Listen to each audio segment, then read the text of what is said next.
Hi, everyone. I just want to formally open this up and welcome you to our first virtual open house of 2025. So this is for the school year that is starting in September 2025. Thank you so much for being here and sharing your evening with us. Me, Diana, Sam Perry, Claudia Keel, we are here to open up the program and share about all the different elements of the program. But first, I just want to say that we are trying something new for this virtual open house. Historically, we've always done a PowerPoint presentation and just had a lot of visuals, and our talking heads were a little buried, and we couldn't really see each other and see you, most importantly. So we're gonna try a little bit of a podcast style, like popcorn Q&A sort of aspect, and I'll try and guide us through all of these topics so that we make sure we don't forget anything.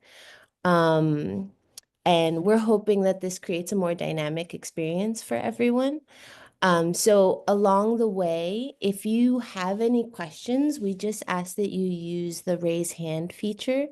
And as soon as we're finished wrapping up our thought, we'll bring you in. You can unmute yourself and we'll just kind of do it in this format. Um, okay. So again, thank you so much. And um, I am going to start us off by just saying who are the people of ArborVitae. And I will pass this off to Claudia. Tell us, who are the people of ArborVitae? Okay. Actually, really, it's the students who come in every year. We will get to hear later, you will get to hear from two students in year one. So you can see, how they are three-fourths of the way through of year one or half or more. And so they'll just share candidly, and then a person in year three. So you'll get to hear that at the end. They can give you a sense of how they experience the school. We just asked them just now, so it's just going to be pretty off the cuff. Um, and then Diana and Sam and I, and a few people who are not here, which I'll mention, our core teachers, Richard Mendelbaum in particular, um, that hold the school, you see us a lot. We don't teach all the classes. We're going to tell you about a number of classes, but we teach a lot of the classes, and it allows for something. It's a hybrid time, but also hybrid between something like apprenticeship, where the school isn't formally that, it's a school, but you get to know us so well, and we get to know you over the 3 years. There's a deeper connection. So we thought we would introduce ourselves, and I guess I start. Um, I founded the school with Richard Mendelbaum, who's a core teacher, not here tonight. And we both studied together with William Lasassier, who you may or may not know, but he's sometimes known as the herbalist teacher's teacher. He's passed on, and the school is dedicated to him. And um, so Richard and I were connected in that way, and then we came back together to form this school. And I'll say a little bit more about that later. But my role in the school here is, there's an administrative part that I share with Diana, but I also am a core teacher. And when you talk about the curriculum, I'll say a little bit more, but my focus is in many ways, like how I started to practice. I was trained sort of in general herbalism, which the school teaches you all. But then, the people that came to me I started to develop a more of a focus. And so my focus became a great deal in digestive wellness and digestive ailments.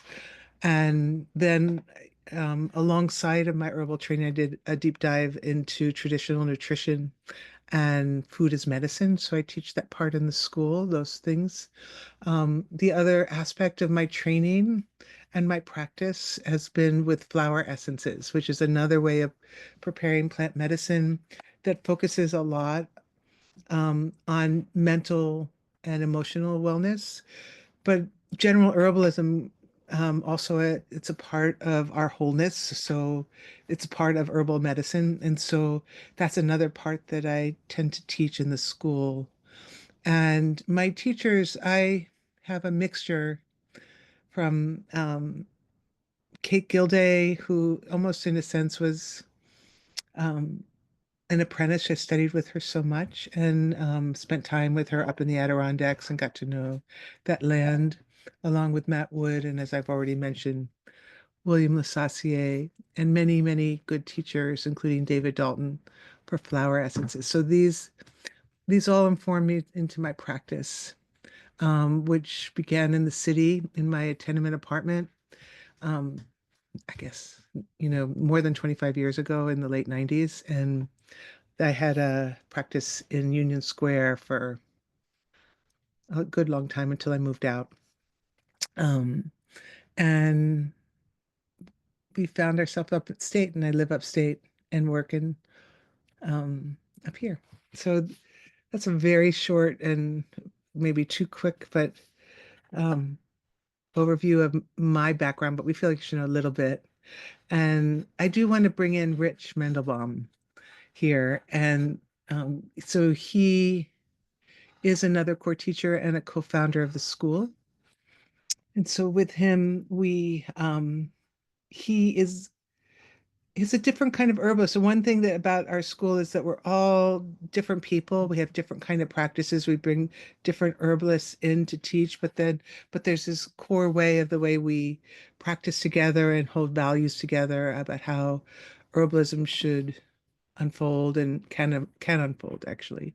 So his background is also in many, many areas. But within the program, he teaches a great deal of botany, um, and a number of things from he has a very active clinical practice. So he'll teach things about, because he's ended up specializing in Lyme, just like people came to me for digestive issues. And other aspects. Maybe actually, Sam, maybe you could pick up because and tell more about Rich. But I just really wanted to bring him in the circle here since he's not here tonight, and what he teaches and holds for the school. Absolutely. Yeah, I'm so happy to talk about Rich. Rich Mandelbaum, like Claudia said, has a real specialty in Lyme disease, but that's not the only thing he teaches. He's our favorite botanist and really excited in getting everybody interested in learning botanical language and plant identification, but from a really um, a view of the Gaia universe and of understanding the sacredness as we learn all of the science, keeping it together, which I've always appreciated about the way Rich teaches botany. And then Rich also is really a master of Chinese medicine and the energetics from the Chinese tradition. And one of the things that Rich will talk about, because he knows our local flora, our botany so well, is how much overlap there is actually on the east coast of Turtle Island, the United States of America, with the east coast of Asia, and specifically the plants that are used in Chinese medicine.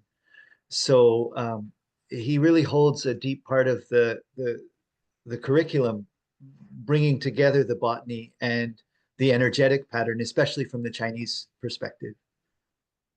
And yeah, I guess I should say something about myself and introduce myself too. I am very blessed in that I was a student in the very first year of ArborVitae's existence as a school, and I had always been interested in herbalism. I had exposure to herbalism from my grandparents and growing up, and valued it very much, and was hanging around in herb shops and trying to learn as much as I could about the world around me living in New York City. Um, and then found out, just having gone to Flower Power Herb Shop in Manhattan, that this school was going to open. And I went to an open house. I was just thinking of that as we were getting ready prepare for this open house that I went to that early open house and was just so inspired to meet Claudia and Richard and found my teachers and was just really just amazed that one could study this, that there were people who valued it enough to teach it in a 3-year program and to really take the time. Because as many of you probably know, like when you learn it on your own and you're learning a little bit here and there from herb shops and reading books here and there, it can feel very much like a patchwork. So for me, the opportunity to really go deep and to study it with people who immediately it was clear to me I could trust and they had the wisdom I was looking for. So I did that first program, that 3-year program, and then I never really left. I kind of hung around and started working initially as sort of support and TA and helping with the homework and things like this. And it developed over time into teaching more and more. And now I'm really honored and proud to be a core faculty of the school. And so I also, I have areas that I focus on in the school where I teach. I focus a lot on energetics, which, like we talked about, Richard's Chinese energetics, um, and I'm interested in energetics of all sorts, and really bringing in the stories and the history and the ancestry behind these traditions in what we teach as we learn materia medica, and I also do some botany and some plant walks, and I do a little bit of all of it because of how I entered the school. I kind of hold some of the in-between spaces. And I should just say a little bit more about my training with the school, obviously, and getting just the benefit of being in the program in that initial year or initial years. Um, After my first year at school, I was connected to one of the teachers who'd come and who still comes and teaches gardening and herbal growing, Susanna Raven. And Susanna Raven invited me after I connected her with her at the school. She invited me to come up and work for her on her farm, her herbal farm, and she became a mentor to me. And I worked there for several years and ended up in the summers managing her herb farm. So I really learned a lot of that aspect of this work as well, and really value Susanna as a teacher. Um, I also, under the encouragement of Matthew Wood and Claudia, uh, both of who told me, if you want to learn this really well, you should work in an herb shop. So I went to work in what was called the herb shop, followed the very literal advice. It was called Shoppy. It had a PPE to be fancy. And then that later became Radical Herb Shop in Brooklyn on Atlantic Avenue, and had a lot of practice doing retail herbalism where you're just meeting people right there on the street and dealing with problems as they arise. And eventually, as I graduated and was working more clinically, I got an office in the back of the shop and started my clinical practice. And I've been in clinical practice since then and still maintain a clinical practice. My focus in clinical practice, we all tend to specialize. My focus in clinical practice has really been mental emotional support, um, really working with people who might be facing depression, uh, might need to uh, look at pharmaceutical drugs that they might be taking for mental emotional states, and they might want to think about herbs instead. This sort of work has really become my focus, and working with people who are um, thinking of plants as a sacred path, and really encourage people to include that in their lives. So that's a little bit about my practice, and yeah, just so grateful to be part of this school and excited for you all because I remember what it's like to be on one of uh, these open houses. So I think Diana, maybe you're going to pick up and talk about the administration. Yeah. I will introduce myself briefly. I'm Diana. I've been an administrative director since 2017 and have been a co-director with Claudia since 2022. I am not a teacher. I am a forever student, and I am very, very honored to be a forever student at ArborVitae. My role in the program is really to I always call it to be a student advocate, but really I just support students in all of the aspects in meeting their requirements for the program, but also organizing all the schedule logistics for all the classes throughout the school year, field trips, the application process, scholarships, you know, speaking to guest teachers, and just all things organization. So I can't stress enough, if you ever have any question, just as a prospective student, but also once you're enrolled in the program, I really love being the point person for, sometimes they're not even just questions about logistics of the program, but more support. Like, hey, I'm overwhelmed, which is sometimes a feeling some students have, naturally. And they just sort of, we just kind of have that rapport that I really adore and keeps me connected to the students, which are the fundamental aspect to the school. And so I'm very proud for that. Should you come into the program, which I hope you do, we will be interacting all the time. I send out lots of emails, I send out lots of reminders, and just hopefully create a lot of space for community in the in-betweens between classes as much as possible. Um, so we will now go to where is ArborVitae, and I'm just gonna quickly show a picture of what the school actually looks like for those who are not local and maybe have never seen where we're at before. Uh, Forgive me, this is a little new for me. There we go. Okay. I'll get the hang of this. Okay, so hopefully you guys all see that.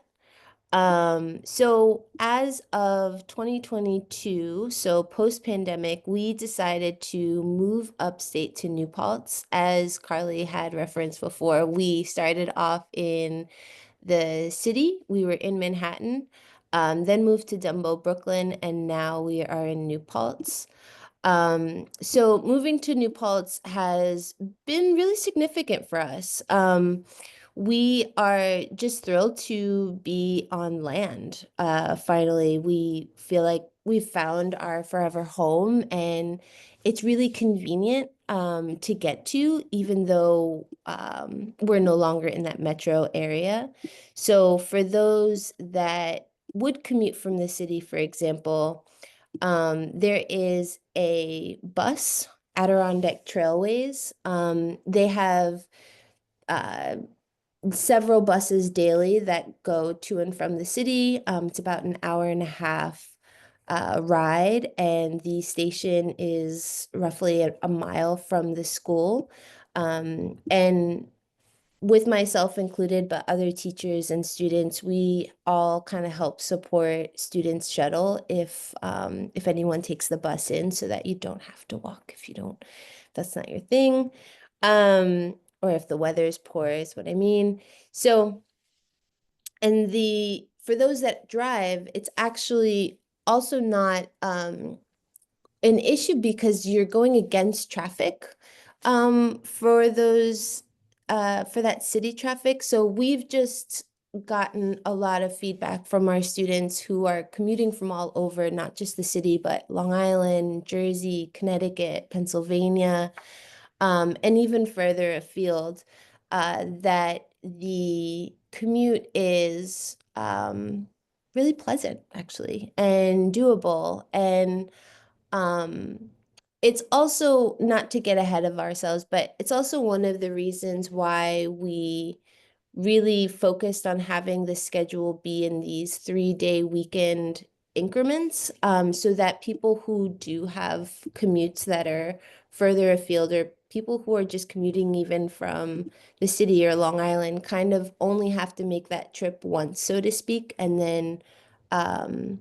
there are several spaces near New Paltz in that community, but also in neighboring towns, where students have found places to stay. So that's a question we get often is, where do I stay if I don't live locally?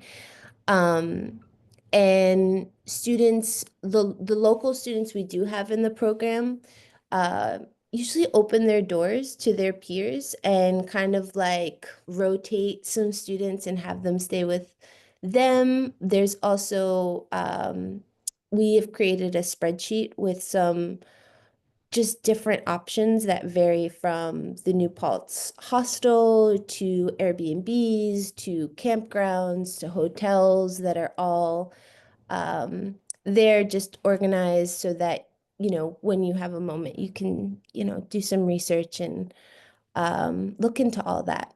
And we're happy to share more too, if you have any specific questions about that. But yeah, so Claudia, do you want to add anything about where we're at in New Paltz at all? Well, one of the things, thank you, Diana, it's so good because you can see we're on farmland and we have the house that we're in is a historic um, house of a dairy farm, and it's actually generously proportioned, which is unusual for old farmhouses. And we have this beautiful view of the Schwanegunk Mountains, which hold us, and the property borders on the Wallkill River. So we're near also a number of places where just like neighboring, where like the Nyquist Sanctuary, but lots of places that we go from here to explore the ecosystem and plants, of course. So it's just nice. We were happy because nature is everywhere, and we wanted people. I felt very strongly as an herbalist in New York City to highlight the wildness within New York, and how plants are with us always, and medicine plants included. But being here, it's been a little bit easier to connect with a number of the plants around us that way, more so. Um, and just a joy to have a 3-day weekend together every month, which I guess that would be sort of a segue into like when we are.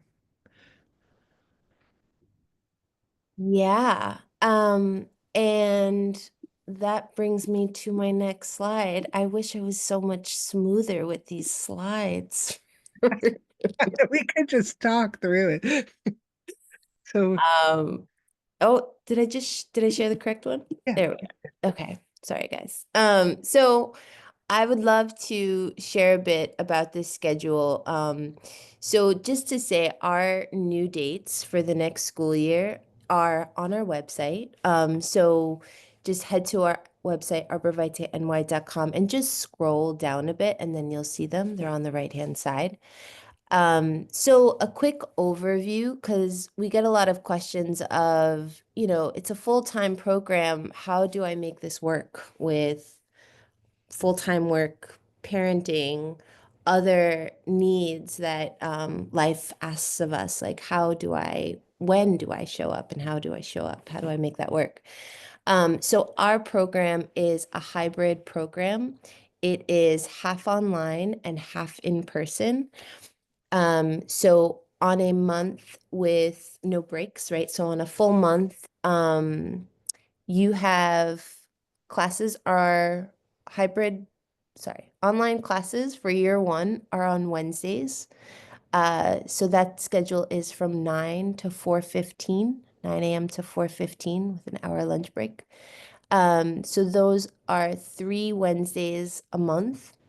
And then there's a 3-day in-person weekend upstate in New Paltz. So the Wednesday after the 3-day weekend, we all take off and there is no online classes just because we all need a break. Um, so Those online days are live. So this is not a recorded program. These classes are recorded and they are shared with you on a student portal that we'll introduce later so that you are encouraged to go back and refresh on these classes whenever you want. You keep access to these classes. For throughout the program. So when you're in year three, you will have all your year one and year two recordings to always go back and look over when you just need to be reminded of some things. That's totally normal. Um, and one thing that's also important to note is when we're meeting on those 3-day weekends, years one, two, and three all have the same weekend schedule. And that's really lovely because on these weekends, we are seeing familiar faces of our peers in our cohort, but you're also getting this opportunity to meet all the students that are in the other cohorts and have lunch together and share notes and ask each other questions and get to know each other. So all the students and all the teachers that are teaching all three cohorts are all at the school at the same time. So it's beautiful chaos. It's community unfolding and blossoming always. It is really profound to sort of be preparing your lunch in the kitchen and washing a dish and meeting a student that's in year three and you haven't met yet. And it's just those connections um, are what make a big part of the school, which is the community. And we'll talk about that super soon too, but I just couldn't help but bring that in because it's very much um, palpable on these weekends. Yeah, I'd like to add to that, Dan, if that's all right.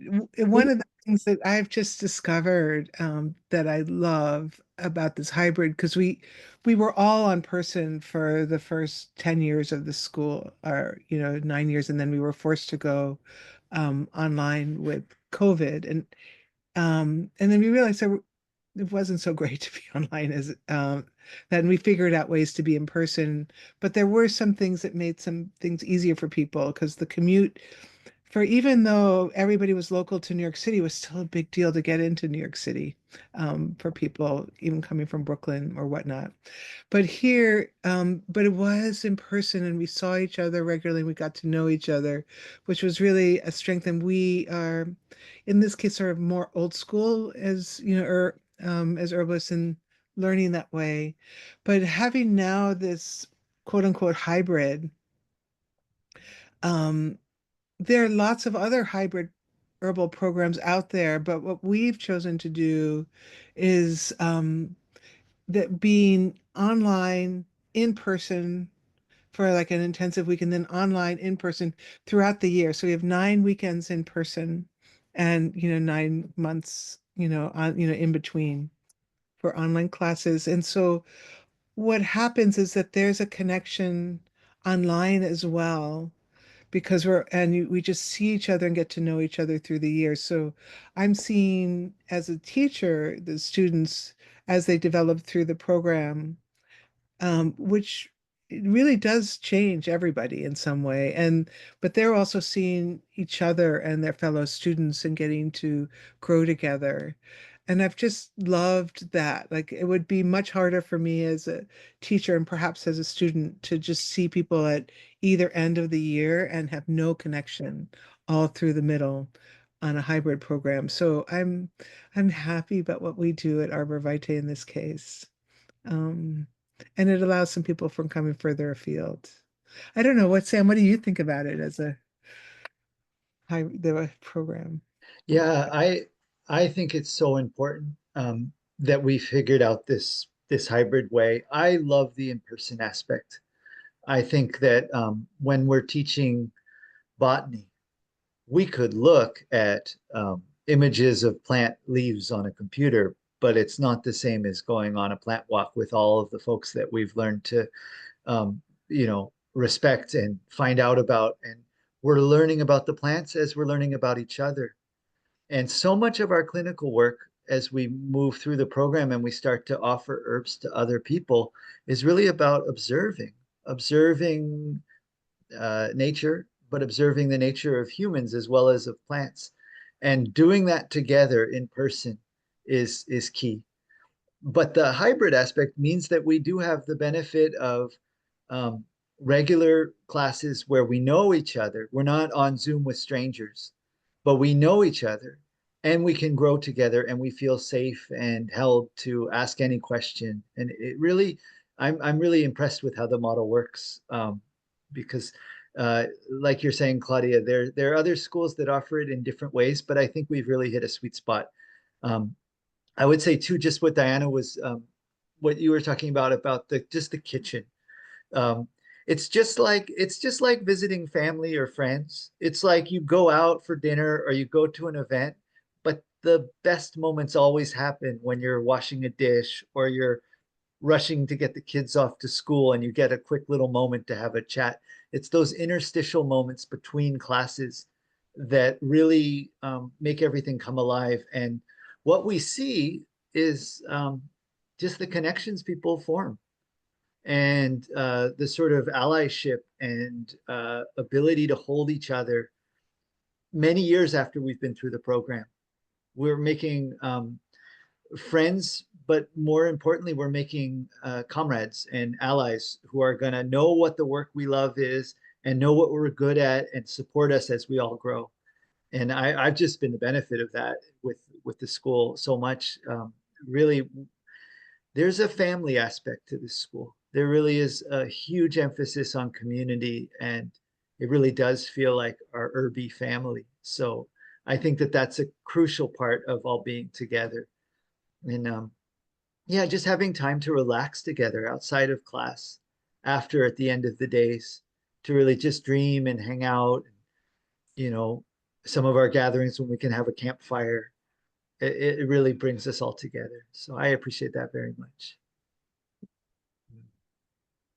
Yeah, I you just reminded me, Sam, that, beyond having this like nuclear like interests that we all know we have by being enrolled in the same herb school as each other, we all have lots of life experience before herb school. So we are really learning all these different skill sets from each other that is inevitably going to also inform how you choose to practice clinically, I'm sure. And I was just thinking, Sam, as being an alum for so long now, you have like you also beyond the community, you're creating like referral systems. Like you're really coming into something that's very alive um and always growing. This is an excellent point. Just to build on that for a second, like when we talked about different specialties that we have, that's one of the things that you learn about each other going through the program. And then when you go into practice, if that is your path, you know, oh, this topic, that's so and so specialty. I can refer that client to them. And they can refer the clients that do what I need to do, to me. And it's really it's like a comrade or a colleague. I prefer comrade, but hey. um well, cool. And again, I can't remind you guys enough, if anything comes up, just raise your hand, unmute, and chime in. um okay, so let's get into a little bit of discussion. Um, Claudia, why Yeah. do you feel it's important to learn about herbal practice in person? Yeah, so we started to say a few things already about it by being together in the school. And you know, I mean, there's a number of things. Like there's the very practical things. Like you can't taste teas together. I mean, you can, like I remember during COVID, we tried to get everybody to make their tea and taste them together, but and do it online together. And it just wasn't that successful. It's just something about we're actually tasting a tincture, a tea, a flower essence, and together sharing those initial sensations. It's actually a really lovely thing about being in class together. Like the first time you've tasted blue vervain is memorable.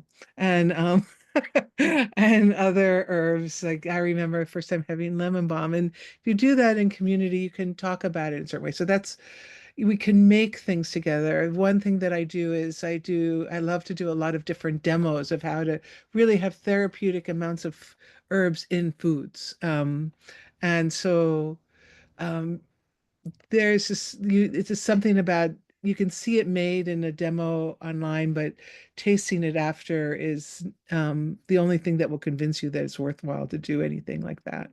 Um, but and then there's, what Sam talked about is that interstitial time where they're talking about this or that right in between. And there's just much more, we're able to joke and laugh much more together. We take it, focus, but there's a much more allowing of the movement of interaction together. But ultimately, too, as you go forward, if we don't, if we're not with each other in person, how do we start to really look at tongues? How do we start to read the pulse? How do we pick up on somebody's presence, which can tell us much that we assess in traditional medicine? You can't learn that online. You have to do that. You can't, as Sam mentioned too, we can't learn to identify plants online. And there's just something about sitting with a live plant. I know I'm very happy for what we're able to do right now. But, just to connect this way, but there's just no um, replacement of this for a full-on herbal education. So that's why we do this hybrid form. Um, that's, what do you think about it, Sam? You were all in person and then Yeah. a Well, I mixture. agree so much with what you're saying. Yeah. I want to highlight what you mentioned about the pulse, because that might not be something people are aware of yet, that we really do Yeah. train in taking the pulse, which Yeah. is a wonderful diagnostic tool, a tool for differential evaluation that we use to really learn about what's going on with someone's body and which plants we might be able to offer. And we also learn the tongue diagnosis. And some of us will be familiar with this from, say, maybe going to an acupuncturist, where they certainly would take your pulse and look at your tongue. But so many herbal schools that have gone online, they've just let that fall away, which is a disappointment, I think. And I hear that from friends who are at other programs or involved with other trainings that they don't really focus on the tongue and pulse anymore. And we've seen that that's lost in medicine as far as an MD. We all can remember an image of the doctor saying, "Open your mouth and say ah," because doctors used to look at the tongues, and they don't anymore. And that's something that we could lose too if we weren't in person. And learning how to take the pulse is one of the coolest, just most astonishing things that we can do as humans, to touch someone's wrist and to tap into how their energy is moving, how their body is responding to this present moment, and then knowing based on how it feels under your fingertips what herb to offer. And I would just say another thing about just being in person and the hybrid thing is that the hybrid has its benefits. It really does have wonderful things to be able to meet like this, to be able to connect when we're not all together. But being in person, we know each other.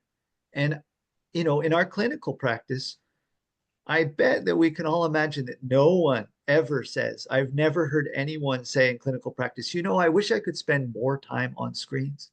I wish I could spend more time on Zoom.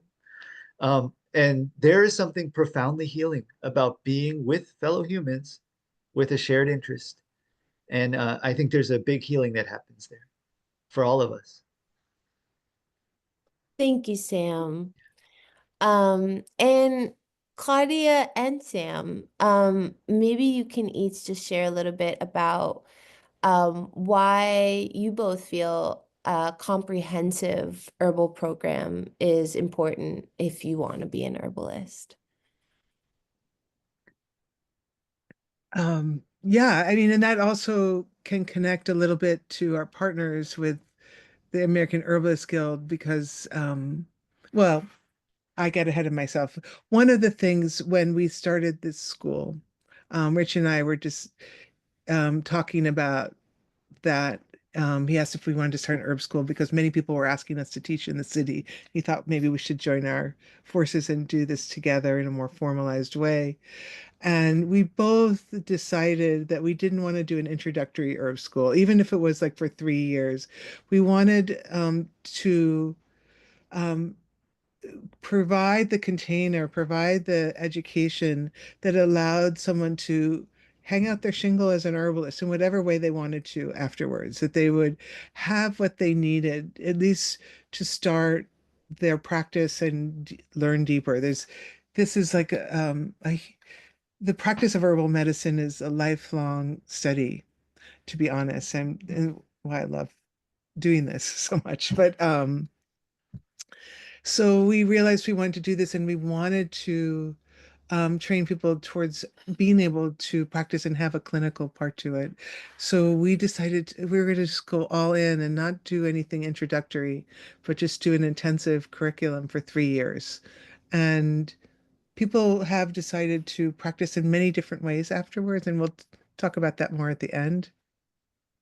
But there's been no looking back. I never regretted doing that, and like in for us, Rich and I, we didn't have a clinical part of our training.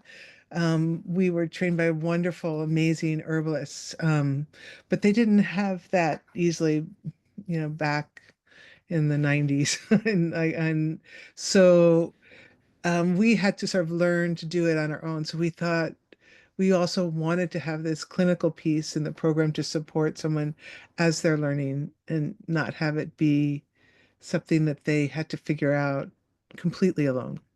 So, mhm, part of that. Sam, I wonder what your thoughts to that it might be. Well, I mean, I just, it's why I was drawn to the school when I first came in that first year was, I had studied little bits here and there, a couple books, Yeah. gone into herb shops, got excited about the plant world, was just so connected, but didn't even know one could study in a comprehensive way. And Mm. when we have the time to really break it down and allow it to seep in, it really becomes complete. It becomes part of who we are. And there are a lot of different models out there, but I see that some people, they might get a little training in one aspect, or they might have a couple week apprenticeship with a great teacher, but it becomes hard to really integrate into a whole thing. And that's what I really appreciate. There's a lot that comes in when you have this comprehensive teaching style. There's really a lot of different strains that are woven together. And we'll talk a little bit about the guest teachers and all of the different faculty who come in and out. Um, One of the things that I've noticed, going to herbal conferences, which is something that a lot of us do, to go learn more, to go to herbal conferences. There's some great ones around the country, and uh, I always kind of pay attention to different ways people approach the herbal conferences. And I've noticed that ArborVitae students, especially, and I'm proud of this and tell the students this, that if you've had an ArborVitae education, you can kind of listen to anybody. You can kind of, because you've seen the whole comprehensive picture and you've been working with this bigger thing. You can hear a teacher who's coming from Ayurveda. You can hear an indigenous elder who's teaching about a spiritual practice of herbs. You can hear a very scientific chemical model teacher, and it will all have somewhere to kind of connect with what you know. And so you're really able to take in a lot because you've laid that more comprehensive groundwork. And I value that so much about the school. It's not every herbal kind of course that's offering that. Actually, sometimes people just have one thing that they can teach, and that's great. But this is a little different. Yeah, this is so great. And I think let's definitely take a moment to just share and really honor our faculty and all these diverse voices that we are talking about. So here you'll see, I'm assuming you guys all see, it's hard for me to tell what you guys Yes, see right we now. see. Okay, great. So here you'll see just 8 faces. I just want to quickly say that our on our website, for example, is a more extensive list of our faculty for all 3 years. It's sometimes they sort of come in and out and take a break a year or two, depending on their own schedules. But for the majority, we have a really consistent, uh, like wonderful, diverse voices that come from near and far. So a lot of them come to New Paltz and teach our class and teach their classes in person. And a lot of them from further afield that teach more are sometimes international and are coming in via Zoom to teach their classes. Claudia, do you want to highlight a few and just kind of bring them to life a little bit? And just another little piece of all of this that comes to mind is that the teachers, in a sense, are building our curriculum. They're coming into a program of the students who we let them know what students have learned and together, so they don't need to start at square one all the time. And many of the teachers you'll know over a couple of years, but so they come into this program in a workshop kind of way, but also offer their own unique way of practicing and their own energetic perspective of how to practice and where they're from, and what their background is. So like Ola Obasi um, is now living in her homeland in Nairobi. Um, and so she actually comes here and teaches in person now once a year. She had been in Puerto Rico for a number of years initially. And so she's also trained, had lived here in sort of the Western herbalism, but she's now coming into that and combining that with her ancestral African herbalism and teaches from both of those perspectives. And that, so it's somebody who is a bridge from indigenous practices to um, sort of modern ways of how to integrate it in the West, in where we are in the United States, in the Hudson Valley in this case. But and Dina is a very local herbalist who also studied with William Lasassier, but focuses on food as medicine. Um, and botany and a number of things. And we go to her homestead. We get to see how an herbalist lives and grows her plants and makes medicine and meets with people. And so it's just another little window into it. And McIntyre comes from the UK for so many years, and so recent years she's been online, but might be coming next year. But she is somebody who also trained in medical herbalism in the UK and in many other ways. And but for the past, she's been practicing now for over 40 years. But she's been and practicing in traditional Ayurveda. So she's that bridge for Ayurveda and teaches that within the school. Um, Seven Song, I'm just mentioning the people we're seeing their faces again. Seven Song is an, a herbalist from Ithaca, and he's also an amazing botanist, and but also has really focused in a kind of herbal first aid that many herbalists don't get the opportunity to deal with those kind of things. So he teaches from that perspective.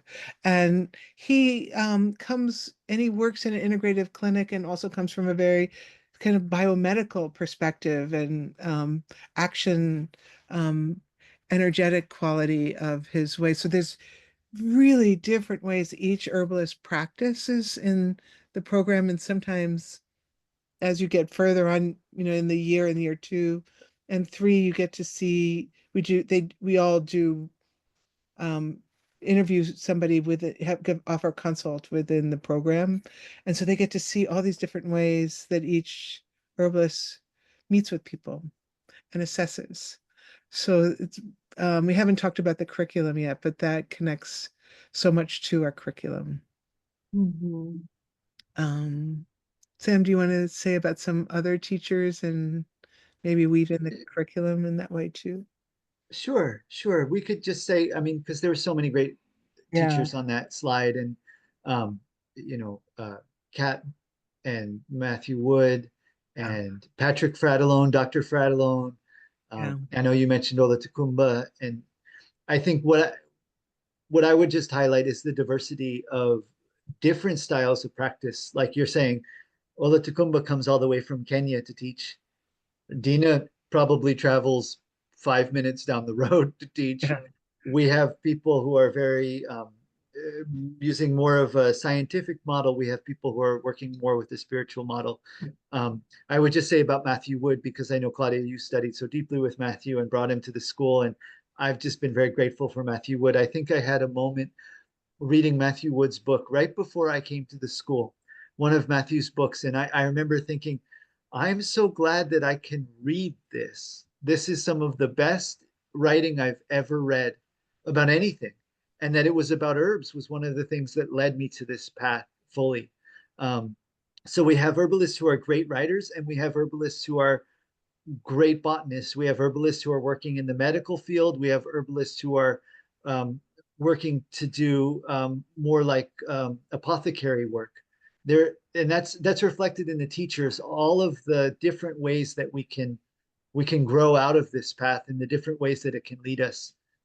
I really value from the diversity of folks that come to the school. Um, Yeah. Um, I know, Claudia, you mentioned going into the curriculum. I just want to quickly do a little shout out to our partners in the herbal community. An herb school is simply but a branch on the tree that is all of the incredible organized communities that come together and bring herbalism to life. Especially in this country. So I want to just talk about some organizations that ArborVitae is really, really proud to collaborate with. Um, and one of them is Herbalists Without Borders. So if you are unfamiliar with any of these names, I recommend doing some research and really looking into um, these organizations because there are people out there that are using all their knowledge with the plant wisdom and collaborating with people and communities to spread this and have this be accessible to so many. And we, with Herbalists Without Borders, we collaborate with them for our scholarship fund. So I'm really happy to announce that we are able to offer scholarships to year 2 and year 3 students. It's really important to us to make sure that this is accessible to the students who want to learn. So if you have any questions about those, about that and those applications, just reach out to us. Um, and United Plant Savers, they're also absolutely um, so important. They spread so much knowledge and information about protecting the plants that are endangered and at risk. And they have a sanctuary that you can visit in Ohio. And as part of every student's tuition, um, you receive an annual membership to UPS as part of that. Just it's built in. Um, we find that it's really important to support that. The um, American Herbalist Guild. And a lot of questions we get often is, what does it mean to be a registered herbalist, and how does ArborVitae prepare you to become one? Um, Sam, I would love if you could share some of your thoughts and wisdom on those questions. Absolutely. Yeah.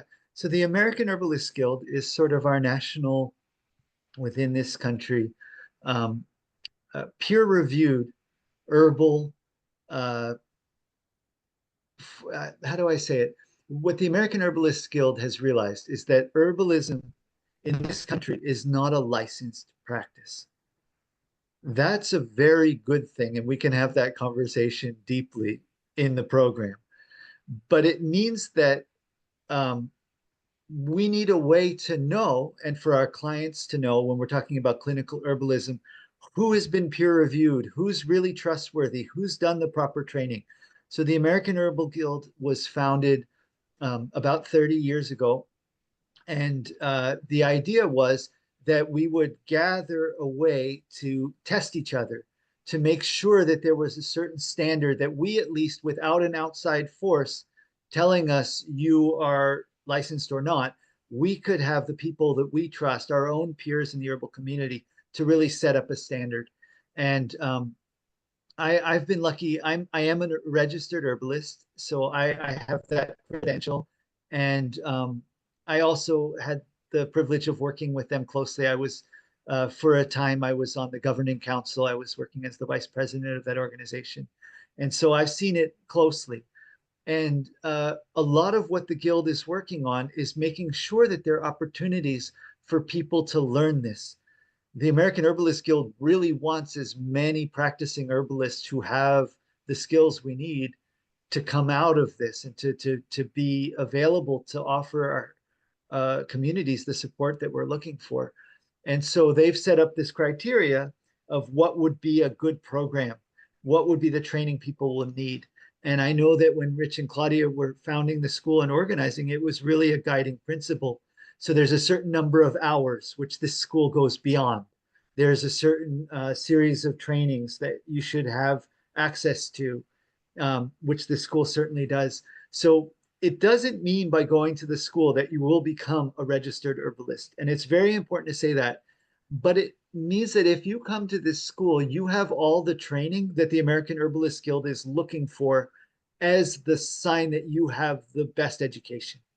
And then what happens is there's a process, which we talk about with the students and can certainly help with, of um, a couple years after you graduate to put together the material to apply. And this group also puts on one of the best conferences that we get in this country, and that's an annual symposium where we really have a lot of students come to and really enjoy the teaching and the community that happens there. So we could talk more about that, but I think that's Yeah, one of thank our you. great partners. Yeah. Yeah, Yeah, just another part that the school offers towards what you would need to apply is the clinical experience. Yes. Yes. But, Good. so and that's again, I've said, we feel really proud that we're able to do that at the school. Um, we started in year two with Sam doing things, and he'll share more in a bit. But basically, no school can ever offer the clinical experience that one would need to apply right after school. But we offer a lot, and we offer the skills to get that. So that's why Sam says it's usually a couple of years afterwards. Some people have already come in with a clinical practice in their own way, and just add this in so they can do it a little bit earlier. I've seen that happen, but it is this process that the guild, the peer-reviewed aspect of it, it's sort of more akin to like the old organic, like NOFA, peer-reviewed organic standards before. But at any rate, this is, yeah, they do want to see that you have met with people and have cases and have worked with people and can, and then through that application process, you can become a registered herbalist. But the thing that's really important to say within all of this is that this is not needed to be an herbalist in the United States today. Yes. I didn't know I was going to say, I actually made a choice not to join as an RH. Um, and there's different reasons for what was happening back then when 20 years ago now, I guess. But um, and I might still do, but I am such an advocate of the American Herbalist Guild and really encourage all students, because now it's a way for people to know you have a practice and you're fellow herbalists recognize you as that. And so it's not needed. And, guild is also really trying to recognize indigenous practitioners. So there's lots of ways forward within herbalism, but this ability to have that recognition is really helpful. And school offers you that opportunity. Thank you. Um, so that's the AHG that we like to call. We also collaborate with Anne Ambrecht. So she teaches a class that's really important in our curriculum on sustainability, and she spearheads the Sustainable Herbs Initiative with the American Botanical Council. And so I just want to do a shout out to her because she, in this work, it is so profoundly important that we really understand the sourcing behind all of our medicine, um, for clinic purposes, for your own apothecary, for sharing this information with your friends, family, and clients. And so just want to also give a nod to the Sustainable Herbs Initiative. And then the other thing that I just want to speak to are our offsite local clinic communities. I am the clinic director at the moment at the school, and part of the clinic, so in the third year, when we get into the curriculum, we'll tease this out, but in the third year, there is a mentored clinic. So students are, in fact, seeing clients at that time.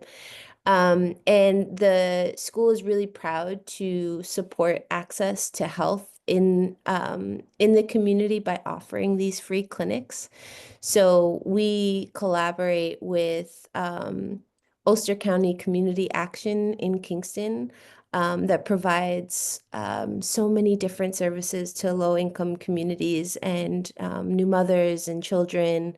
Um, we collaborate with New Paltz Library, the Youth Center, a local New Paltz senior community. And so all of that's really important to us. And we just continue to, um, spread our net and really try to find every year's, new places to collaborate with. Okay. So that brings me to the curriculum.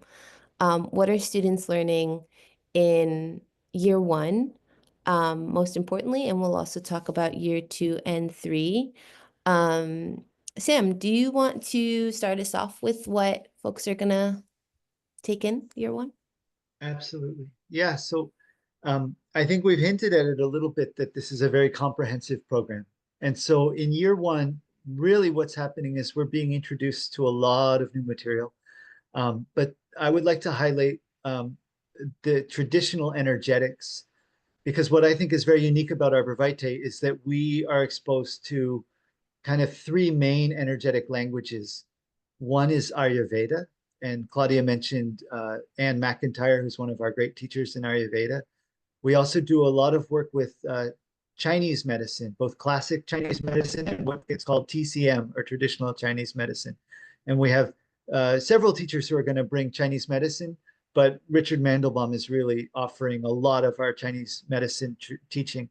And then we also have what we could call the vitalist, or sometimes it gets called traditional Greek or traditional Western medicine, which is the system coming out of Europe, really coming out of Africa and out of Egypt, but centered in Europe for a long time.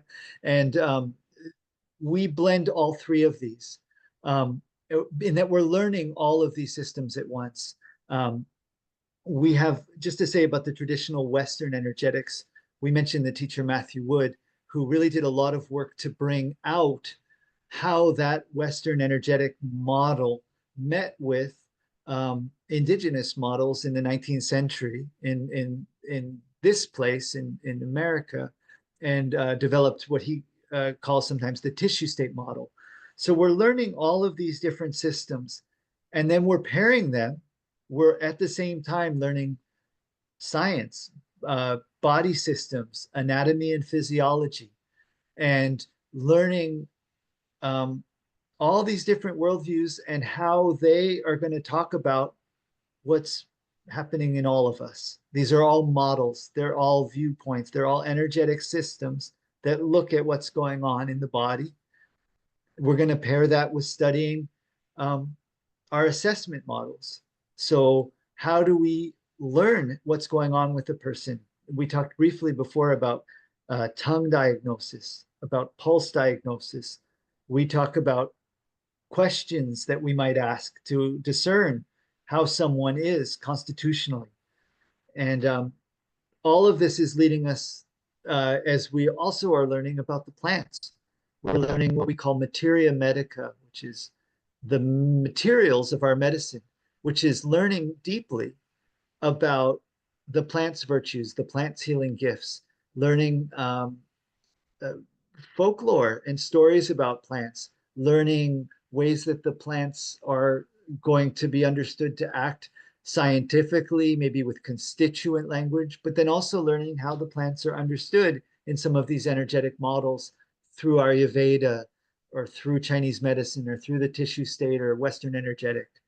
So it's really all coming together, um, learning about botany, um, plant identification, which we've talked a little bit about, but not just what does this plant do, what are its medicinal properties, but where does it grow? Who are its allies in the world that it lives in? What sort of soil will we find it in? What if we wanted to grow it? We have class on gardening and herbal growing. And then how are we going to take those plants and make them into medicine? So we're learning a lot of medicine making, apothecary work, where we learn how to make oils, how to make tinctures, how to make teas effectively, how to not just how to learn about the medical systems and all these traditions, how to learn about the plants, but then how to bring them together, how to bring the plants to the people, which is really our work. I always like to say that we're sort of matchmakers and that our work is to learn a lot about the plants and a lot about the people. So it can be a lot that we're really bringing in, especially in that first year. Um, but it's for good reason. It really is a whole practice. It really involves all these different aspects of study. Claudia, do you want to say more about this? Because I know there's Sure. more to share. So a few other things. There's so many dynamics to this practice of life, really, but including plants in this. So like we talk about um, plants and the cycle of the day, the cycle of the year. So we'll talk about the way people worked with different plants at different times of the year and the issues that come up with that. Like so you have fall and winter that obviously you might be thinking about winter illnesses that can come show its face. But there's so much more. How do we as herbalists engage with the time of the year um, and work with plants and food for wellness? Because it's part of this cycle of life that our bodies are a part of, that we engage with, that we can be too easily separated from, but traditionally humans have not been separated from. And then, so we'll talk about that, with spring and summer as well. And then the cycle of life. I think from, we have classes about children, and it hasn't happened for year one yet. I'm thinking of some people, children and teenagers, talk about fertility and pregnancy of elders. I'm about to teach a class on, um, elder medicine, and there's things that are the same all around, but then there are particular things that happen at different times in our life. So we talk about these cycles and how we engage with them as herbalists and as human beings. Um, what was really important to me when I first started, that sort of just turned on one of the big light bulbs. I'd already loved plants, but one of the first classes I went to in a program I went a long, long time ago now, they talked about the history of plant medicine. And that's a story that's not often told. And of course, We tell it in pieces within the school. Like someone's going to be coming soon and talking about African American herbalism. Um, so these histories are really important. We talk about the history. I like to talk about the histories of the plants in Materia Medica because understand how um, not only humans but like animals and the earth itself has engaged with plants together in ecosystems is so important for us to understand how to inform how we practice as herbalists today. So we go through that. Food is medicine, I've already talked about. Flower essences. Um, we introduce in year one and go into more depth in year two and three, as well as about herbs for working with different states of consciousness, certainly, in the mental and emotional states, and that balance. There's a few more things we're still not covering, but maybe Sam, you want to cover a couple of things that come to mind? Oh, Mm, you're Sam. Yeah, thank you. I would just highlight herbal safety, which yeah. is so important. Knowing herb and drug interactions, knowing drug interactions and herb interactions. That's a big part of it. And knowing about the law, knowing where we stand, and also really there's a great class, a couple classes about herbal business, which is really helpful because you know money doesn't grow on trees. Food does, medicine does, but I think it's important that we learn this stuff and then we have the actual practical material to bring it out into the world and share it responsibly to ourselves and others. Um, and then, of course, we'll talk maybe a bit when we talk about the second and third year, but we are really working towards clinical and how to do consultations and how to write an effective protocol and how to make an effective protocol that's accessible so that people can actually afford to take all your great advice and things like this. Um, I think that's we're covering a lot of it. Yeah, Yeah. I'll say one more thing about second and third year, because one thing Sam is sort of skirting over. I mean, the second and third year is where we start to really apply it. Like all the first year is like this wild introduction, but in-depth introduction, very comprehensive, often covering, I think what many schools do in 3 years, we try to do in one. And then, oh, so we've done this, and then we go into like, how do we start working with different disease states, different ailments, different imbalances. And so that's the focus of the classes. But one thing that we do that I don't know any other school does, and it starts in the second year, is clinical practice. So in the second year, Sam meets with each student individually, apart from all the classes that they're taking, to have one-on-one mentoring for cases for people that they're meeting with. So they really get to start to understand aspects of how to assess and do a protocol. I know I'm saying that for you, Sam, but it's No, like, it's nice to hear. That is a real focus, and we've really gone more and more into that to really supporting in the second year to give people the confidence and just the practical training in moving what we do in the first year, where I think it's coming clear that there's a lot of information that we're all going to be exposed to. yeah, But then as we move forward, how do we really um, digest it and process it in a way that we can turn around and now start to offer yeah, support? I don't think anybody would be here if they hadn't looked around and seen that this world needs some help and there's some suffering and that we are looking for a way that we can actually give back and that we can support our communities. And that's what we're trying to move to in the second year, getting people to work on their family and friends and practice on their family and friends as they practice putting a protocol, so that by the time we get into the third year, like Diana was mentioning with some of our partners, we're able to really show up for our own community in New Paltz and Kingston and around and offer to the senior center and offer to the youth center and the library and really be able to offer this to strangers we don't know yet.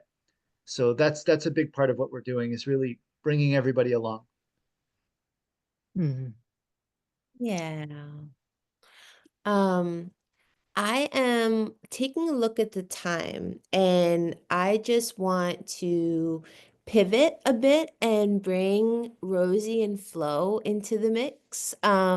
So Rosie and Flo are here with us. They are year 1 students.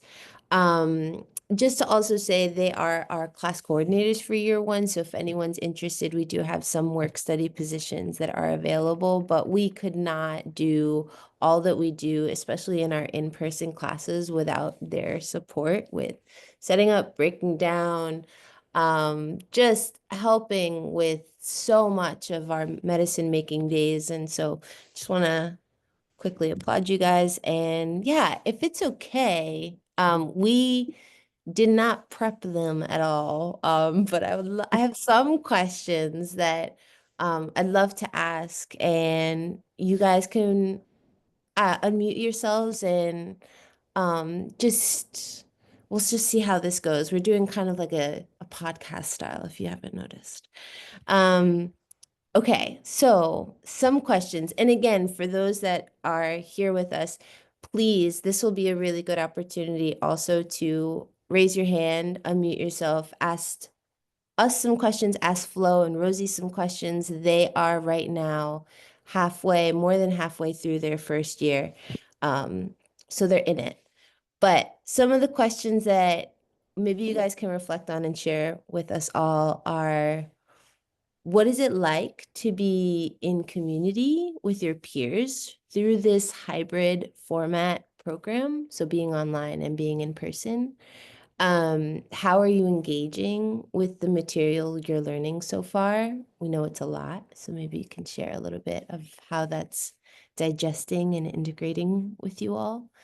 Um, and what are some things you have experienced in this first semester of this 3-year program that have surprised you and or challenged you?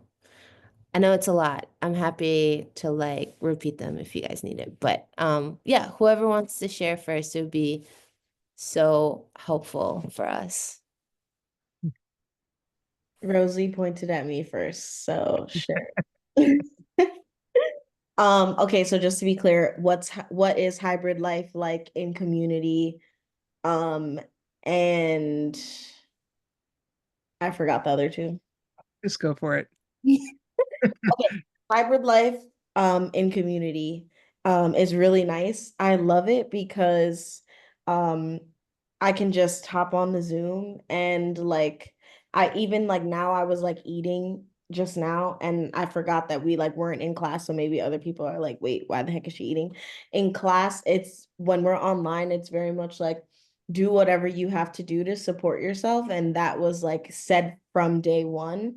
And so there will be people in class like stretching or like moving around or like eating or doing whatever because at least from my experience, the first thing that was brought up as like the baseline of this school is that like you do what's best for you and like we are going to support you in that.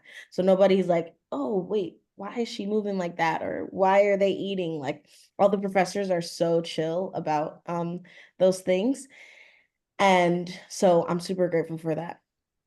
And I also really love that it's only one weekend every month. I feel like it's so perfect because it's 3 days, so it feels like it's a lot, but it's also like a nice little retreat. I live on Long Island, so I drive from Long Island to New Paltz, and it's like such a perfect little like trip, and I really love it. Diana, you're gonna have to give me the two other questions. I'm so apologetic. No, this is great. How are you engaging with all the material you've learned so far? And what are some things that may have surprised you or like are challenging you in the program? Just to give like a full perspective to everyone that's interested in starting with us in September. I think to be honest, in the beginning, I was very overwhelmed and still I'm like, wait, because it's so much information. Like I wish I would have like taken a picture of my brain before school started, because I feel like my head is bigger. Like the head is bigger, the brain is bigger. I feel like there's so many like synapses like just going off now that I've been in school. And especially with Claudia and Sam, I'm like, oh my gosh, like life, mind blown every second.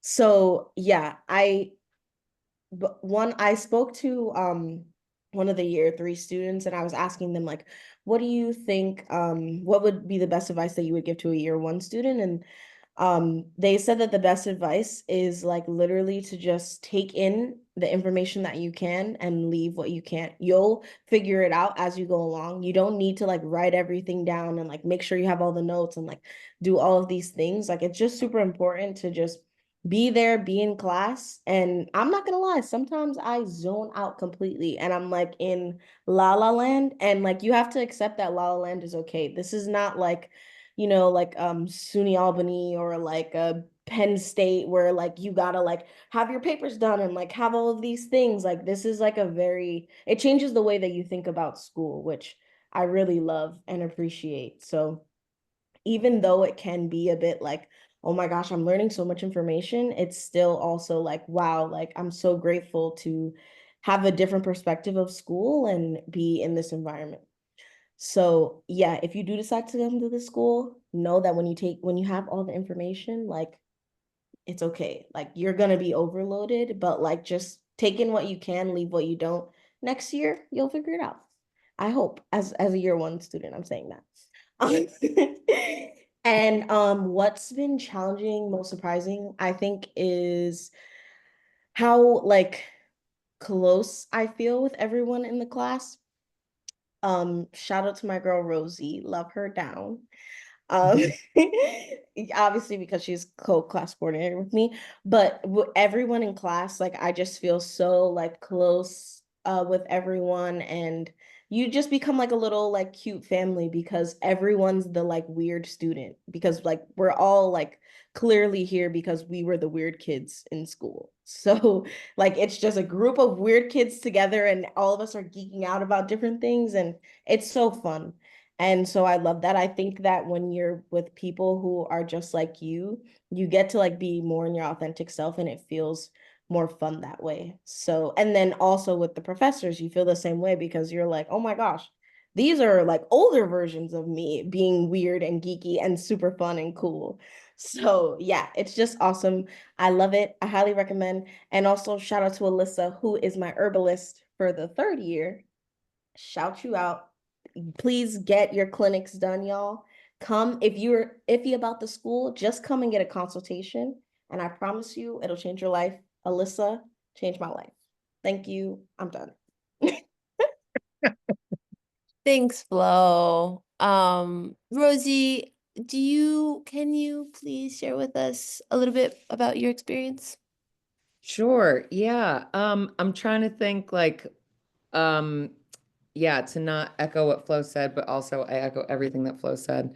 Um, if anyone's interested in coming in the program who has their own career kind of established or is like already on a path but wants to integrate herbalism into what they're already doing, that's where I'm at. And it's a really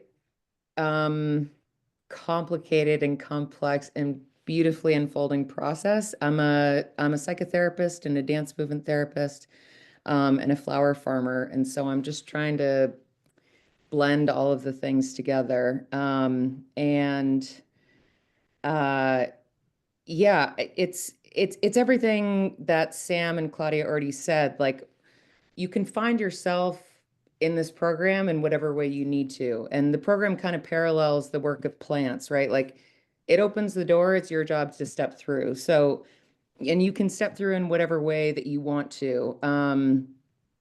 I've always felt like I'm like way too woo woo for my super clinical space. And I'm also way too clinical for some woo space. So like you find your way. And most importantly, the professors respect the plants as the ultimate teachers. And so you get to have intimate and direct connection with each and every plant that they introduce you to. And you also just like, it's a different way of living in the world, and a different way of relating to all sentient beings. So whether you're going in there for just like, you know, and we have lots of different kinds of folks in our program. We have all different ages, different races, different people who are established in their careers, people who are just out of school. Um, we're all finding a way to make it work, but yeah, there's something for everybody, and there's someone for everybody. I think that's kind of the most important part. And baseline in the house is just like everyone has a profound amount of respect for each other and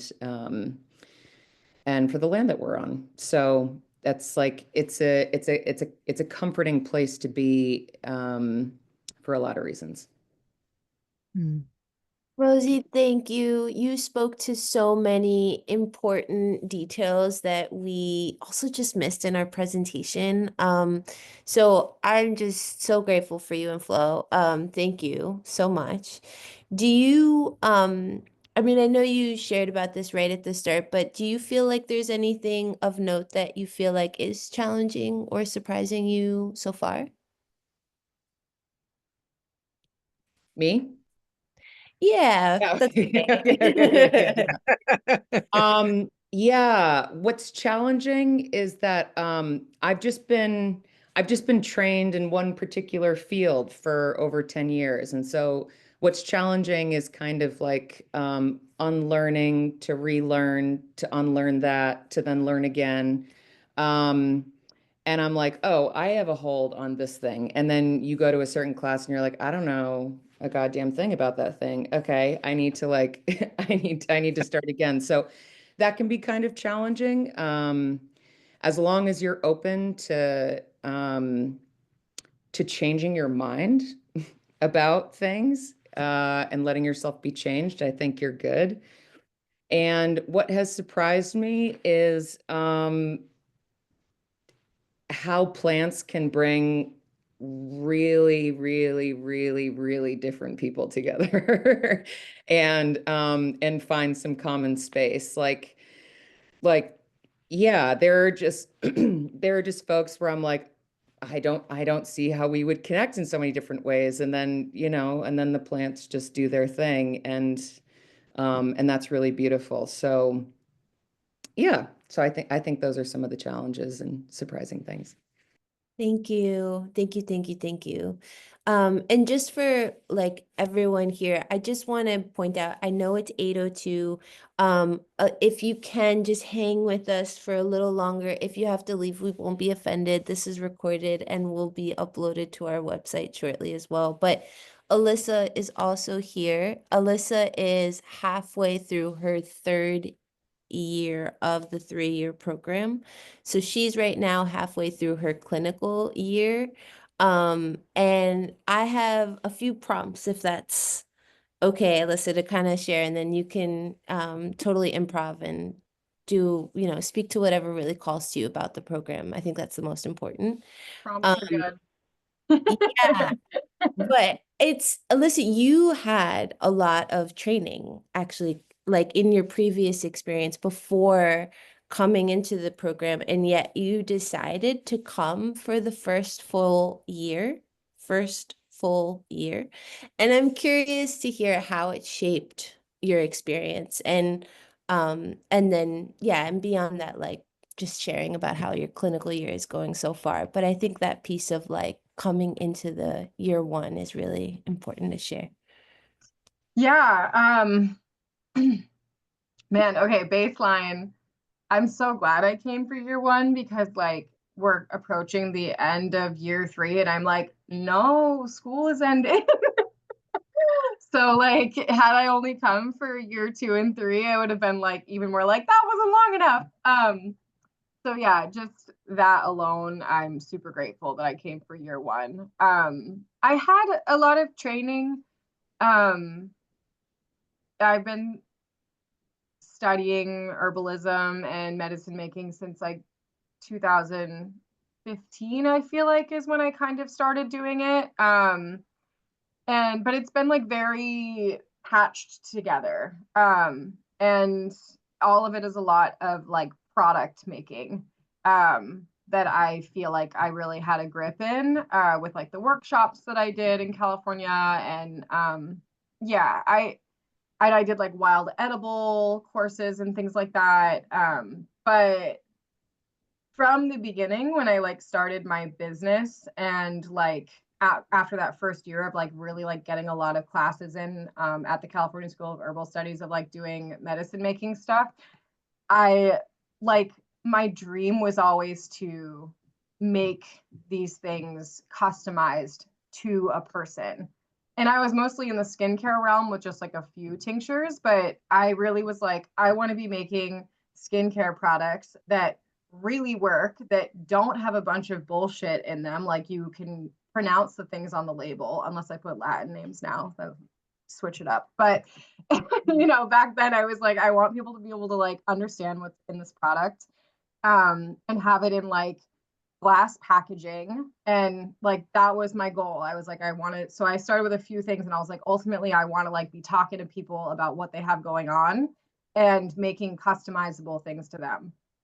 And I was, you know, it was like a pipe dream with the amount of knowledge I had back then. I was like, ideally, this is what I want to be doing. I had really bad acne as an adult, and that was like my push to like start really studying herbs. I had always been interested in alternative medicine, but that was like my push to like get some training in it. And yeah, so that was like always how I wanted to operate, but like it's just not realistic to like be a small time herbal crafter that's making every single thing custom to people, especially with like I was such a baby herbalist at the time. Like I just didn't know everything that I needed to know. I didn't have esthetician training, like I didn't have any of that stuff. So fast forward, I've been doing product making for years and I like have my business and I had that well established before I started this school, but like I really wanted the next step for my career, I guess I can call it, my life path. I wanted like the next push. And everything I found was like beginner herbalism schools. Like it was just like it was not enough hours for one. Like I was just like, I'm paying all this money for not enough hours. Like I just don't feel like this is like immersed enough, because that's for me learning. I like need to be really immersed in the material. Um, so everything I was finding was just very beginner things. And I'm like, I could be a teacher at these schools. Like I can teach beginner herbalism. Like I'm on the other side of this already. So like, where is the school for me? Where is the one that's gonna like take what I'm doing now to like the next level and like really bring in that like original dream I had for the Salty Rose and like start making things like tailored and custom to people.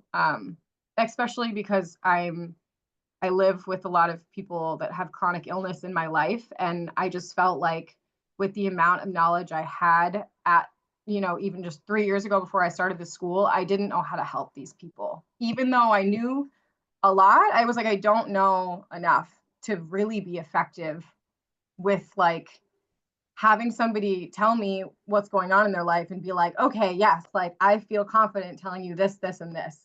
And yeah, so this school, I founded it, like fell into my lap in a very serendipitous way. And I just went for it. And I was living in Maine at the time and commuting here. And I honestly loved that process too. And now I live here, so it's going great. And yeah, I really like it's amazing like going from like year 1 to year 3 where I'm just like, oh, I like the confidence is building. Like I actually feel like I'm accomplishing that initial thing that I was like, I want to be able to be effective. And I'm like, I think I'm being effective. Holy shit. So yeah, I can stop. No, that is so helpful. Thank you. Um, and Sam and Claudia, do you guys have any questions you want to ask them, or maybe we can open it up just in case I just don't want to miss anything. Carly, please go ahead and unmute yourself. Thank you. Unless Sam or Claudia want to say something first. I was trying to wait till the end, but Go ahead. right. All right. First of all, thank y'all so much for all of this wonderful information and to the students, because I really think it's really helpful for me, at least personally, to hear perspectives. It's clear you all came from different backgrounds, and it's just interesting to hear all of those perspectives and how meaningful the work is for everybody. Um, And the one of the questions I had that I thought other people might have as well is what would be, I have a full-time job and a little dog I devote my life to. Um, but I'm curious like how many like hours are required outside of class time that would be necessary in order to really immerse oneself in the program because, of course, like it's assumed that there will be like homework and outside projects and things like that, but I want to make sure that it's something that would be doable. Yeah. Um, yeah, so that's probably one of the like biggest topics we didn't touch on tonight just for time's sake, and that was our student portal, our resources that are provided to the students, but also within that all the assignments that we ask of students. And as Dana likes to call it, it's not homework, it's home play. So the assignments are really designed to foster a connection with the plants in your own home. And so really reflecting on one specific plant for a month. And that might mean making it into different ways, making a tea of it, gardening, or making a salve, or just really like immersing for one full month and then reflecting about that. But there are some written assignments, so some reading reflections, some class reflections, some assignments focused on botany and tongue and pulse and medicinal food and herbal preparations. Yeah, and I think the time that one spends outside of those class hours doing those assignments really depends on the student. Dana kind of sees it all, and we've seen it all, meaning there are students who really spend more time on that because that's simply in their nature and their style. And then there are some students who um, satisfy the requirement in a good way, but are more succinct, right? And so I think it's making the assignments and that workload feasible for you. One assignment handed in one way versus another doesn't diminish any quality, right? It's really just like making it so that this works in your life. Um, yeah, I don't know if I'm missing anything so far. I Yeah, would Rosie. just say that the third year is the most intense for hours. Yeah.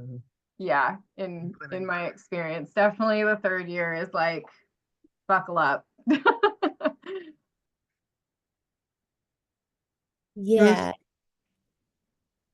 Yeah, I was gonna say, Carly, that I'm working while I'm in school, obviously, and it's uh there's so much grace around the particular timing of each person. I've found that there are times when I'm like, oh my God, I feel like I haven't picked up anything in a long time, like what's wrong with me? And then all of a sudden there'll be a week where I think the last one was Lemon Balm with you, Claudia. And then I just like couldn't stop. And I was like, I had all my books out and I was like, and I was just living in it for days. So um uh I'm over identifying with you. I'm gonna assume that you're talking about some like, can I do all of this? And yeah, which was definitely a fear of mine. And I'm also used to like very intense. Flo will tell you, I'm like yeah, yeah, I take things a little bit seriously with getting things done. But like it's been healing for me to just kind of calm down. I heard that someone didn't finish an assignment on time, and I was like, "Are you kidding me?" Like, and then I was like, "Oh, Okay, all right, I can breathe. You know, I have some intense work this week. I can get to that assignment next week. Like, and people don't like stare you down. They're not like, it's just it's a different way of living. So I want to say I believe in you and I think you can do it if that's a concern of yours. That's all. Mm. Oh, this is so great. Um, any other questions that are coming up? Lily. Hi, Lily. Mhm. Hello. So, as someone that's planning of going out of high school into the program, like is the workload or sorry, is the course appropriate for someone with less experience? If so, I know this is something I want to be going into, but it seems like everybody has experience. I wasn't sure if there's a necessary experience to kind of be into the program with. I guess I can try to answer that. And that's something yeah, and there's different things for different people from all different ages. Um, and there is something about um, herbalism, you bring your life experience. You would bring your young life experience into this, and that would be invaluable in many ways. There is sometimes it still is like akin to a master's program. So it would be it, and it is, we do really, they mention like different ways of learning, but there is classes and there's work and there's a part of you, if you're comfortable with that, and writing and reflecting, then that's not the issue at all. And I can unfold that more. But I just actually applaud people choosing to be an herbalist right off the bat. It's like a lot of us had to do a lot of circles around a lot of things that didn't work out and come back into this. And it's still like we still bring all of that with us into our practice. But if you're drawn to it, it's just be stronger. There'll be, maybe some challenges here and there for something, but that would be the same for any age and any time. There's always something in our life, but I do want to encourage, I do see this as more of a choice now. People can know that they can become an herbalist. The thing that I sometimes don't say about my own background is that I had no clue I could grow up to be an herbalist. Like there was just no herbalism or anything about herbal medicine did I even learn of it till I started drinking celestial seasonings in the 1970s. Like so it's like so I date myself a bit, but it's just so exciting now that this herbal revolution, just more people know that actually this is a way people can live their life and there's something very whole about it. And starting it earlier is the best. Actually, Bevan Clare is a notable herbalist in the community now, you know, and was president of the HG for a long time and a number of things. And I remember her coming to herb conferences and starting while she was in high school.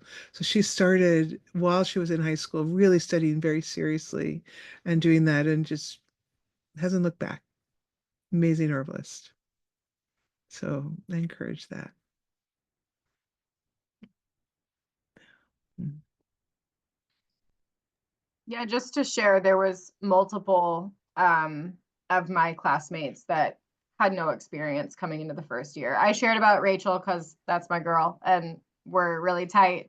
But she's not the only one that came to the program with zero herbal experience. And oh, to just see the blossoming is just like I see her, like she's my practitioner.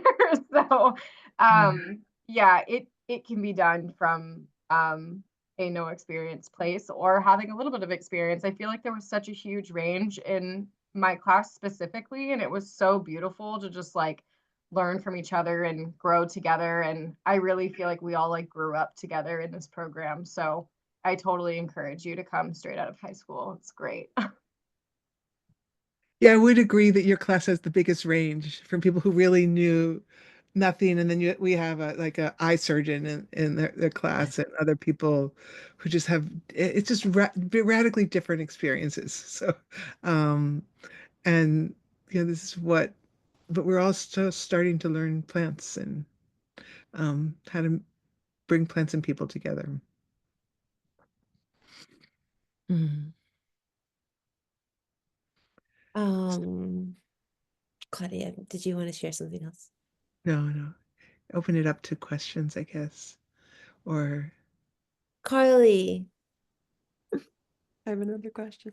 Thank you all again for answering my question before, and Rosie, I think you picked up on it. I'm very type A, so I was just like, I need to know when and what that, but yeah. So I appreciate everybody's perspective on that though. But another question I had that I think other people might have, like I already know that I'm very interested in this school, but the only like snag for me might be like work scheduling issues and like a few other like logistical things. And so if I have more personal questions that I won't bore the group with now, is it best to email you, Diana, or Claudia? Yeah, go for it. And I actually know a little bit, I think, about your situation because Dana Oh, messaged. you remember? Yeah, Dana messaged me. Oh, Dana. Okay. So we also can have it chat. in with the Yeah. with the person who does your homework, reviews your homework. But Great. But yeah, but I do think you bring up a good point in general. So just to quickly state that attendance requirement is a requirement to get your letter of completion and then at the end of your 3-year diploma. And you have to attend 85% of the program, leaving you with 8 full days of the program that you can be absent for. So there are 49 days in the program, and you are allowed to be absent 8. It has happened that should something come up, sometimes it's a sickness or something happens in the family or something. That's what we're here for. We're here to just work this out with you, but on paper and a requirement that I probably shouldn't be saying it in this way because it is, it's 85% of the program. 8 full days, you are allowed to be absent, but we're open here, so just chat to us if anything comes up. Okay. If you have any last minute questions, please go ahead and ask away. Email me, email us at the school, apply@arborvitany.com or me directly. Diana at ArborVitaeNY.com. Thank you so much for everyone. I know we went over, and just thank you for sharing your evening again with us. It has meant so much. We hope to hear from you soon. Application deadline is May 1st, but we encourage you to apply sooner and request an early acceptance if that is helpful to you. Otherwise, our in-person open house is June 1st. If you want to come meet us in the flesh and see the school, see the property, June 1st, it's going to be an incredible time of year to really soak in what that property holds. And we are so honored to steward and give back. So please join us. And otherwise, thank you, Alyssa. Thank you, Rosie. Thank you, Flo. She left thank already. you, Alyssa, Rosie, and Flo, and all of you who came. Just echoing I'm that. sorry, can I ask one question before you guys go? Of course. So I'm thinking maybe on getting in year 2, and thank you, Alisa, for sharing your story. But I was wondering if some people do that too. Like I've been in other classes. I was with Emily Ruff in the Florida School of Holistic Living, and I understand the bonding that happens with the classes, and so I'm also concerned that other side, like if I get into year 2, is there other people that actually get in year 2? Like I'm gonna be like an intrusive into all this group already. I don't know, just maybe share that maybe that experiences and how that goes. Sam, did you wanna? Yeah, It looks I'd love to just answer that. It's a great question, and I know Emily from the American Herbalist Guild and working with her. I think it has happened that people come into year two. It's rare, and it's rare for a good reason, which is that this program is different. Um, Most programs, especially, will focus on one tradition. And what we're really bringing is a real blend and a real ability to navigate through all the traditions and really learning by comparison. And even though we've had some students who've come into year two, we've never had someone who actually had all of that training. And like Claudia shared, I do a lot of work with the second year to work on cases and to work on really one-on-one. We have a one-on-one meeting every month for an hour. Um, and I've just noticed that the few people that have done that have needed a lot of extra support, which we're happy to offer if that becomes the way forward. Totally happy to offer. But I would really encourage you to take your time. I would really recommend like allowing all of your experience to deepen.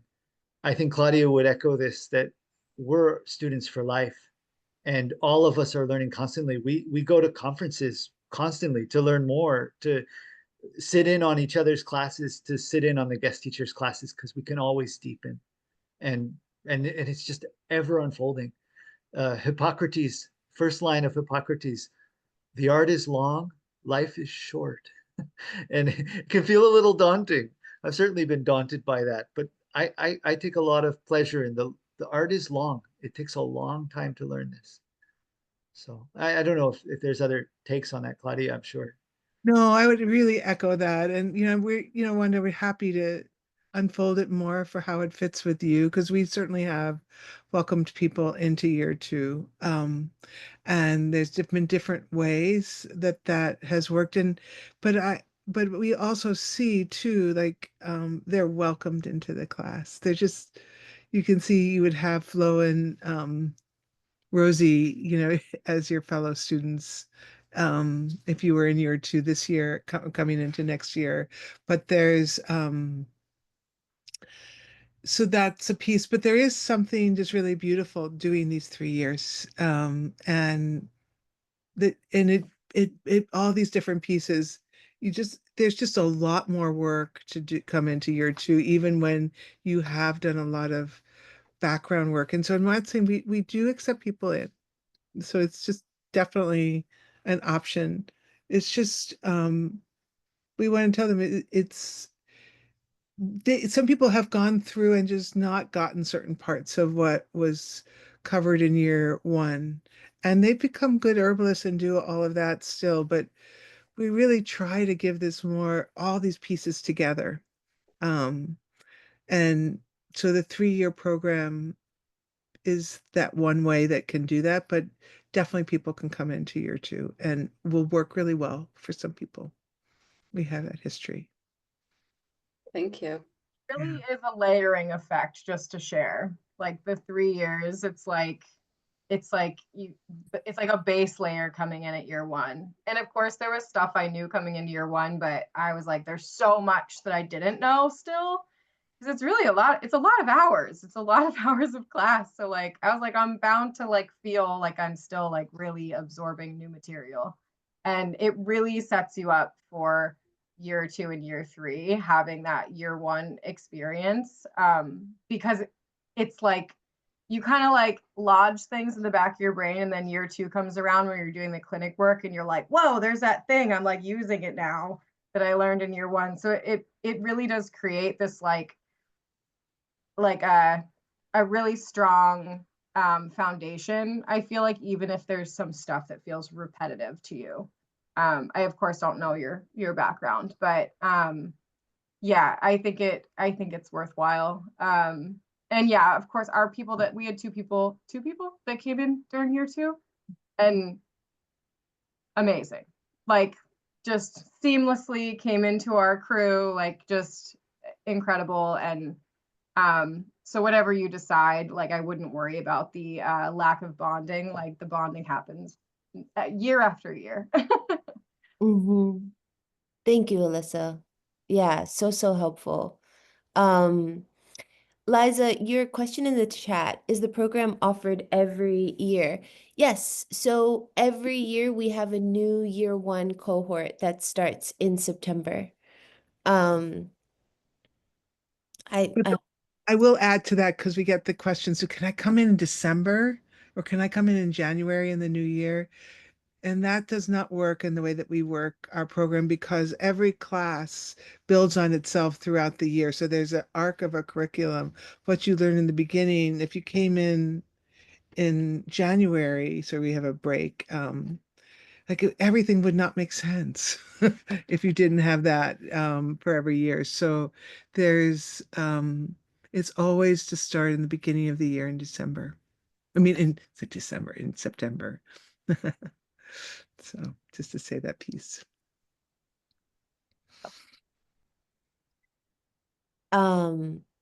Just kind of scanning our Zoom room to see if there's anybody with questions, but it's 8:30. Thank you for hanging tight with us for 2 hours. Really appreciate it. Reach out to us with any questions at all, and we hope to see you guys soon. Thank you. Thank you. Thank you, Alyssa. See you.